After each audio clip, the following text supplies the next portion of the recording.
Hi, everyone. Thanks so much for joining us today. We are here to talk about generative AI search and how it's changing the way seniors and their families find your communities online.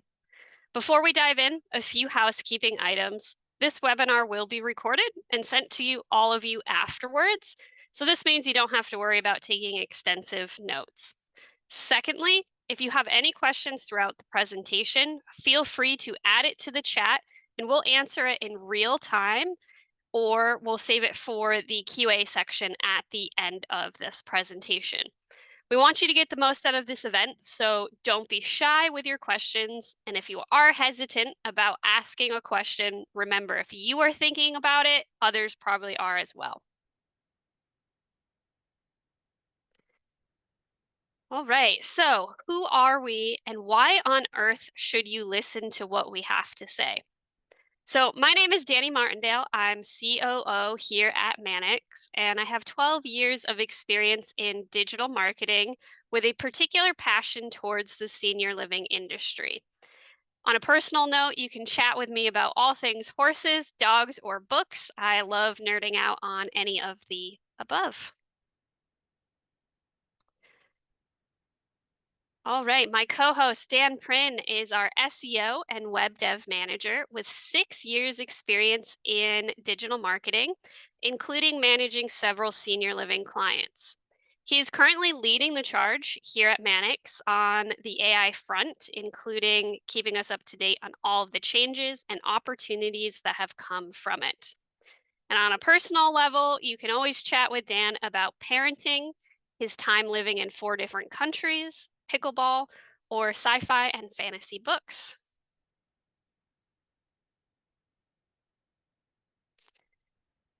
Now, here at Mannix, we've worked with senior living clients such as yourselves for over 20 years. And we focus on a holistic digital marketing approach to achieving business goals such as increasing occupancy.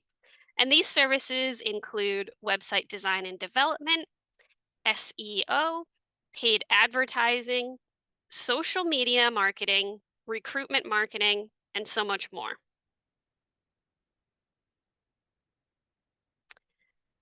Now, today we're going to dive into what generative AI is and why you should care about it.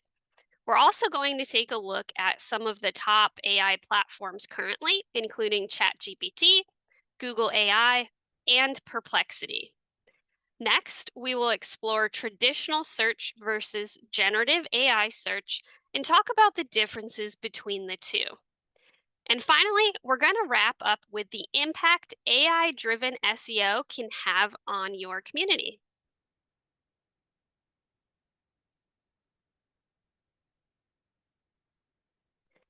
All right, so what is AI-driven, generative AI search?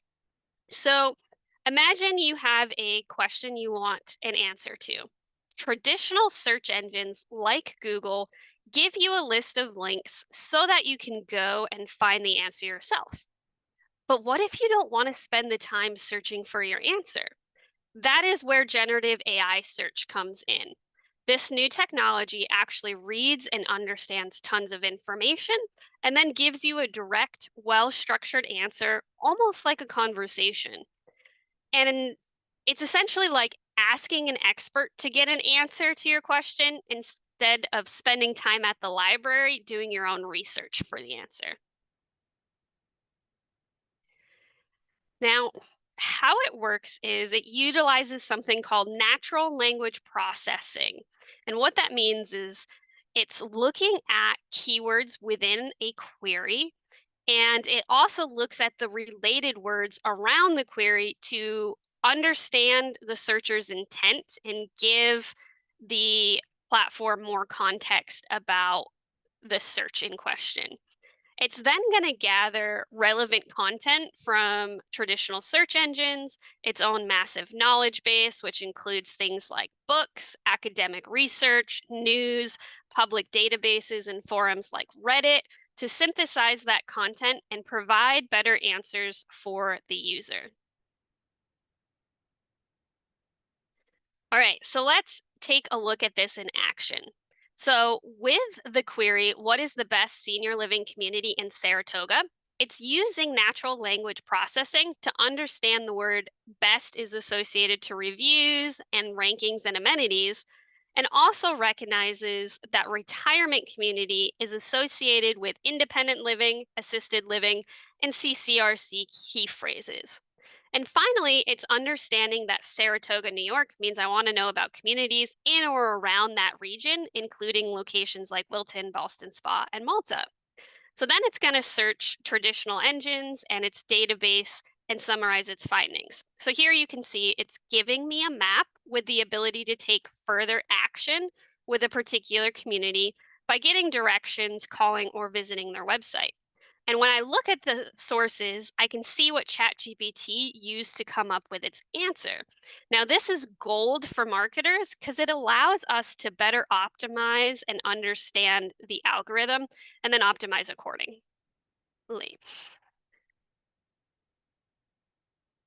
Okay, so why does all of this matter?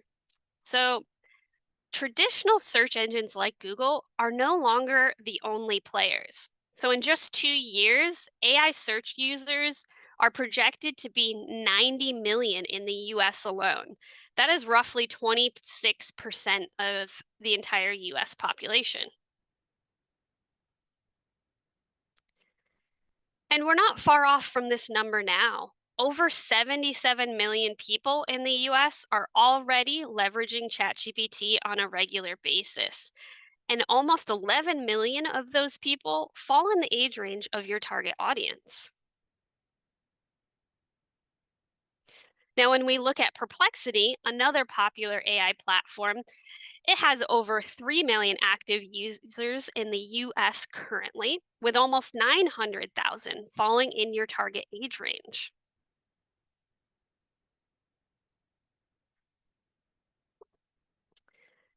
And when we look at Google AI overviews, it's currently showing up in about 47% of searches within traditional search engines. And this number increases to 73.6% for long tail searches or searches with more than 5 words, and 58.7% for informational searches. So, what does this all mean? The way people search is evolving. And if you want to stay in front of your target audience, you're going to need to evolve too. Right. So let's compare the traditional search experience versus AI search experience.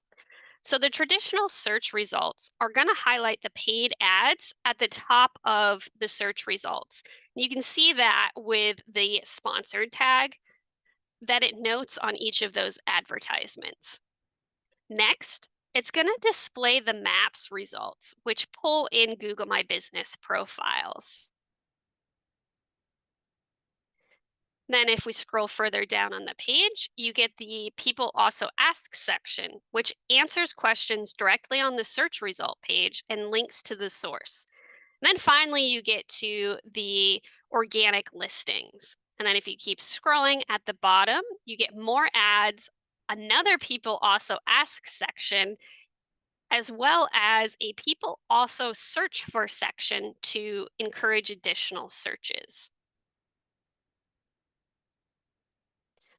Now, if we were to look at an informational query, like in this example, when is it time to move my parents into a senior living community? You're now going to see the AI overview above the paid ads. So it's pushing traditional searches even further down on the page. And this also pushes paid ad space further down on the page. So even if you're investing in Google Ads, it's not going to be as visible as it used to be prior to the rollout of these AI overviews. So for informational searches going forward, those that are mentioned as a source, as you can see here on that sidebar, are going to have a much higher visibility than those that don't. All right, so now we're going to take a look at Perplexity since we already took a look at ChatGPT in a previous example. So As you can see here, it's looking a bit different than its ChatGPT counterpart. So on this platform, sources are front and center and much more obvious. It's also providing its answer in a different format. So instead of just giving a map list of options, it explores the traditional search and its knowledge database and selects what it feels is the best answer. And then it's explaining why this selected community is the best, pulling out reviews and other amenities to provide detailed highlights. And then if we continue scrolling, what it's going to do is provide examples of related prompts so that you can ask a follow-up question in order to keep the conversation going. You can see that right down here on the bottom. All right, so what if I ask Perplexity an informational type question? So we're going to use the same scenario. When is it time to move my parents into a senior living community? As you can see here, it's going to provide me a similar type answer and cite the sources used to come up with that answer. And those sources are noted in each of the numbers next to the bullet points. Now, clicking on a source brings you directly to the website of that source. However, the goal for informational type searches is that the platform is satisfying the answer to your question completely on its platform without having to go to a website.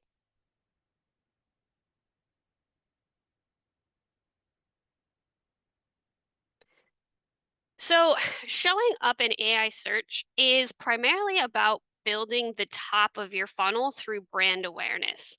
And according to the marketing rule of seven, a potential customer usually needs to see a brand at least 7 times before deciding to interact with it.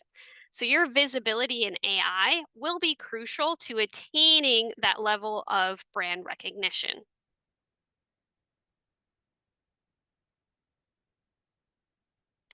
All right. So now I'm going to let Dan take over so he can dive into how you can optimize for AI search. Perfect. Thank you so much, Danny. So for those of you that have experience with SEO, you might be aware that there's over 300 ranking factors for traditional search. So some of the most important are the website structure, so that's the code and the sitemap, the reputation of the brand and the domain itself, the overall user experience, and of course, optimizing the site for specific keywords and topics. So when it comes to AI search, as a big surprise, traditional search rankings definitely still matter. So by tweaking the strategy on these traditional search factors and combining them with a stronger focus on brand and domain reputation, you essentially have the recipe for generative AI search success. So in short, if you optimize for traditional search, you're going a long way to optimize for AI search. An example of a difference between AI search strategy and traditional search strategy would be the focus on conversational language over key phrases. So an example of a traditional search keyword is pet-friendly senior living communities near me. And the conversational version of that would be what senior living communities are pet-friendly in my area, or dozens of other combinations of those words. These conversational keywords are important not only for generative AI search, but they're also becoming much more important for voice search as well, which has increased in popularity over the last few years. So one of the first strategies that we would recommend for optimizing for generative AI search would be to create content that really answers these key questions. So you can see on the left there that there's significant search volume around does Medicare pay for assisted living? And so if you answer that question with original data, with quotes, expert insight, and strong on-page SEO, then you could definitely rank in the AI overview that is triggered by that question, which you can see on the right there. On the far right, you can see the trusted sources that Google uses to create that AI overview, as Danny mentioned. If you become one of those trusted sources, it's not only great for brand awareness, but it also means you're more likely to rank for transactional terms as well. The second strategy, which is kind of building on the first, is really putting a focus on quality content and not quantity. So in years gone by, SEOs have recommended that we post regularly every single week, no matter what. Just make sure your blog is looking fresh, and that really just isn't the case anymore. So diving into content and covering one topic or two topics in a really deep way, instead of covering 100 topics, is really going to be a better strategy for improving visibility. So an example of this would be if you create content around does Medicare pay for assisted living, then you should also address other questions like does Medicaid pay for assisted living within that same article. Not only does that create a better user experience because you're obviously giving multiple options in one place, but you're also going a long way to making that content unique, authoritative, and hyper relevant to that topic. If you're not sure, a good rule of thumb about your content is if ChatGPT could write it, then it's just not going to be valuable enough by itself. So again, getting that original data, getting expert quotes really makes it stand out. And the more unique and comprehensive your content is, the higher chance you have to rank it with AI search. The third strategy would be to really work on your online reputation. On the left there, you can see we asked ChatGPT what criteria it uses for the top list of senior living communities. And reputation and reviews were number 3, so highly, highly important. So how can you improve your online reputation? Really, reviews would be the number one recommendation we have. So increasing reviews on directory sites like Google Business Profile, Bing Places, Yelp, and of course, senior living specific sites as well. If you aim for an average rating of above 4.0, ideally as close to 5 as you can get, and really dive in and give replies to both good and bad reviews, that's really going to help improve your visibility by showing that engagement with your profile. If you're looking to do this internally, there are definitely brand reputation management tools out there, but you can certainly outsource this to agencies like ourselves that can do it for you as well. When we look at brand mentions and backlinks, really we're talking about digital PR, which is a buzzword you might have heard over the past year or two. Really, all that means is getting other senior living sites to mention or link back to your site to increase your presence on the web and increase those trust signals for these search engines. You might be surprised to see social media on that list as well, but social signals have been used as a ranking factor within search for a long time now. But even more so with generative AI, creating engaging content on social media that is shareable, it's reactive to boost your engagement on your profiles is going to actually help you with SEO as well as your social media strategy. So the fourth key point, and we really can't say this enough, is the investment in traditional SEO. Your investments into traditional SEO are really going to help increase your visibility within generative AI searches. And here's a couple of stats to outline really how that overlap works. The top one there from ChatGPT is there's an 87% overlap with Bing's top 10 results from the Search GPT results. And the Search GPT is the search function within ChatGPT. And so that such high correlation of the overlap really goes to show the investment in traditional SEO to rank well on both Bing and Google will then have a knock-on effect with your generative AI rankings as well. The bottom line of this data is really if you're not investing in SEO at all, you're certainly going to start to feel the cost of not doing so as generative AI continues to gain momentum.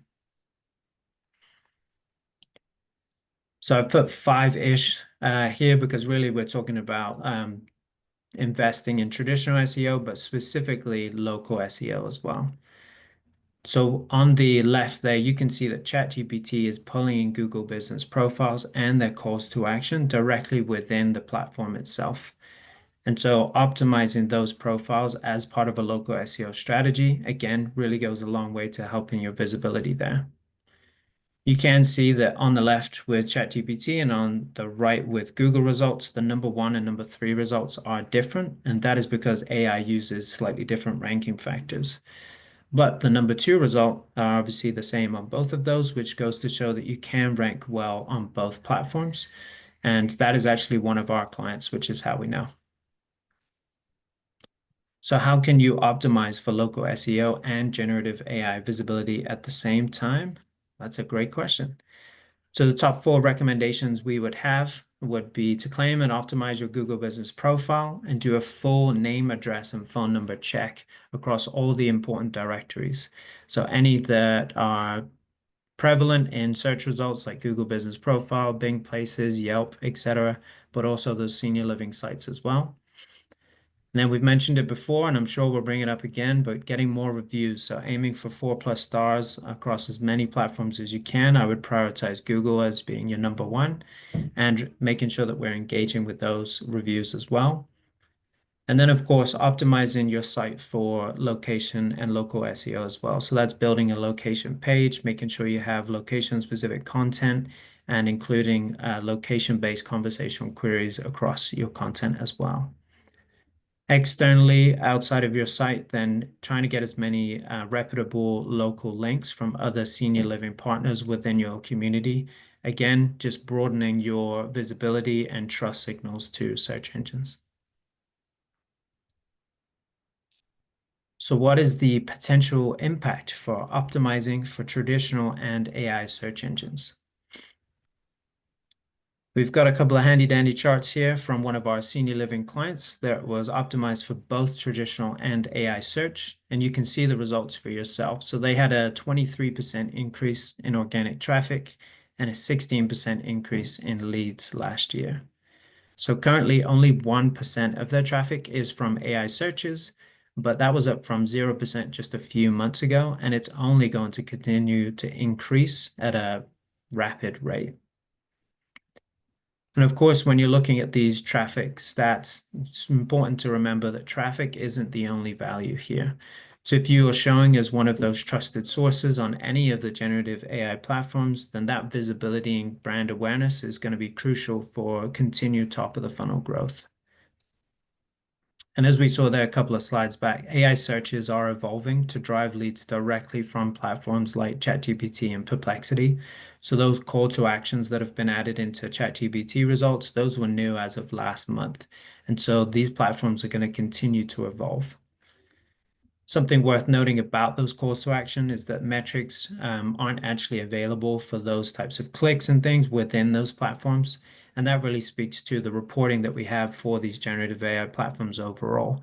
It is expected to improve and it is improving as we speak. But we in-house at Manix have developed other methods to make sure we have as most data as possible as that continues to develop.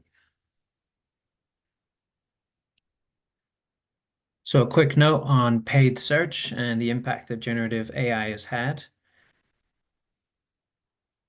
So we took a look at the top platforms and took a look at their ad landscape. And so Bing Copilot, Google AIOs, they do have ads that are featured, but it is a little bit limited. We'll dive into that in a second. Perplexity and Brave, they have dedicated ads platforms. ChatGPT and Gemini, it's expected they're going to be integrating ads either this year or coming very soon. And Claude AI have just said, no, thank you. So Perplexity and Brave, the two dedicated ads platforms that I spoke about, you can see that they do offer reporting. They offer the option to opt in and opt out. They both offer search ads. So those are those text ads that Danny showed earlier with the sponsor tag. And then they do have display ads that are coming later on, I believe this year as well. To give you some context about those search numbers, so Brave currently handles around 10 billion searches a year. That is the same number that Google handles every single day. So what has the impact been on Google and their ads? Well, across the board, organic and paid informational click-through rates have decreased. And you can see with the GIF there on the right-hand side, the reason why is because people are getting their answers within the search results themselves. And so that means no longer do we have to click through to either 1, 2, 3 websites in order to find the answer to what we're looking, but we get the answer there and then, which is obviously leading to a drop in traffic. So if you're investing in any informational ads, then certainly something to revisit as that's going to only decrease as these generative AI platforms become more and more used. So when we're talking about Google Ads themselves and Bing Copilot ads, neither one of them offer the option to opt in or opt out. And so what that means is they're pulling ads directly from the existing Google Ads and Bing Ads platforms, and they're not saying, hey, these are going to be featured within AIOs or within the Copilot, but they're actually just pulling those ads directly in. So because we don't have the option to opt in or opt out, and we don't have any reporting that is specific for these generative AI ads, it's definitely something that we would urge caution with. And something that if you don't have a large budget, it's going to be very difficult to justify the ROI. If you don't have that reporting, you obviously can't tell what's working and what's not. So what we recommend is, whilst these are options within these platforms, investing in optimizing for organic performance on generative AI platforms makes more sense because you're optimizing for multiple platforms at the same time, and you're likely to have a better ROI in the long run. So a little notes on the future and kind of what all this means and what we're seeing.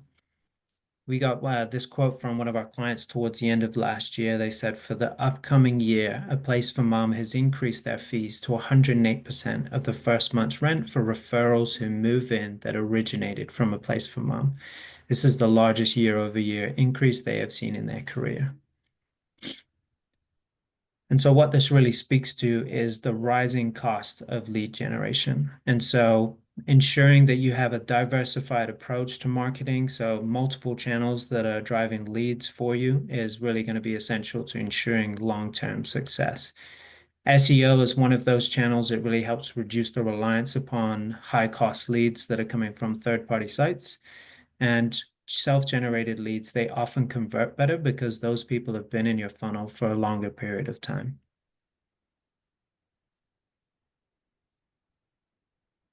All right, so with that, if you're leaving today, we're just having learned three things, and we'd love for it to be this. So SEO, traditional SEO, it still matters, still important. It's going to go a long way to optimizing you for generative AI search. I've put a focus on your reputation, so drive those reviews, answer reviews, and just aim for that 4.0 or above for the average rating. And then if you're diving into your content, and just ensure it's unique quality content, build in those quotes, get original data, and put aside the focus on quantity because it's just not going to have an effect.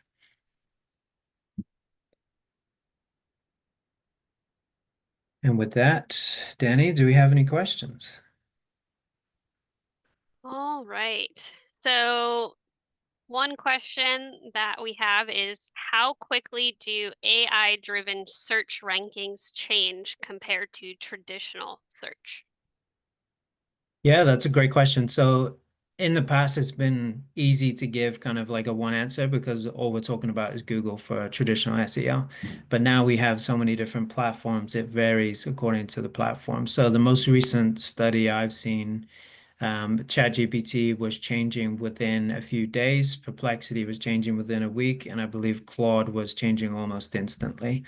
And I think that will change over time as generative AI essentially figures out its ranking factors and becomes a little bit more kind of structured in that way. But I do think, traditionally we've made edits on websites and Google's taken a month to understand it. And the impact that we've been able to have as SEOs, we've been saying, 4 to 6 months. And really with generative AI, we're expecting that to be quicker. But obviously, generative AI is in its infancy, and so we'll be watching that space for sure. Yeah, and the thing to remember too here is when it comes to traditional search engines, they're updating those algorithms typically multiple times per day. A lot of them are minor tweaks that you typically won't notice. But we are seeing more and more major core updates, I think, in reaction to AI search. Absolutely. It's such an interesting time to see how a company who's monopolized this market is now having to adjust and become nimble again because of the competition. Yeah, definitely. I recently saw that they fell below 90% market share for the first time in a decade. Mhm. Um, Granted, it was only to dropped down to 89%, so not a huge upheaval, but it'll be interesting to see if that is a ongoing trend or not. Absolutely. All right, one more here. How can smaller senior living operators compete with larger brands in AI-driven search results? Yeah, I think for me personally, I think those smaller brands actually have a leg up because they are usually much more integrated with their communities, and they've often have those partner ties with other organizations there. So therefore, when it comes to increasing their online presence for those local searches, they can really utilize those partnerships for backlinks, for brand mentions, and really in having their community kind of embrace and support them by asking for reviews and just kind of out working on everything that we touched on today. So being smaller doesn't, you're obviously not going to be able to compete with a national company if you open up a location a million miles away, but within your own community, you can really make the most of those community ties and dominate your local market essentially.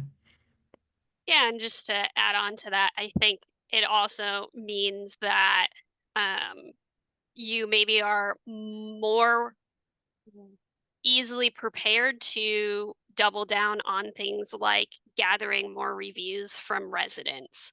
Um, and for um, diving into the quality piece over the quantity piece that Dan had mentioned earlier. So as a smaller operation, typically it's easier to adjust strategies and processes to incorporate into your content marketing efforts, the ability to go and collect quotes from residents within the community, from different staff members, and then to pass that along to the appropriate people so that it can get into your content marketing efforts and be leveraged there in multiple ways. So um, I think, think of it as you've got a smaller ship to turn.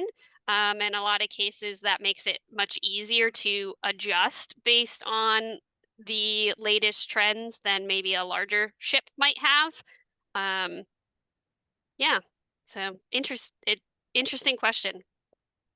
Absolutely. Yeah, I agree. I think it goes with any kind of smaller businesses. They're adaptable and they can, like you said, they can turn their ship a lot quicker and these are times where we need to be adaptable as businesses and especially within search. So Great. All right, and that's it for questions. alrighty. Well, if anybody has any more, then feel free to send them over via email. We'd be happy to answer them. And keep an eye out for our next webinar. Thanks, everyone. Thank you. Bye.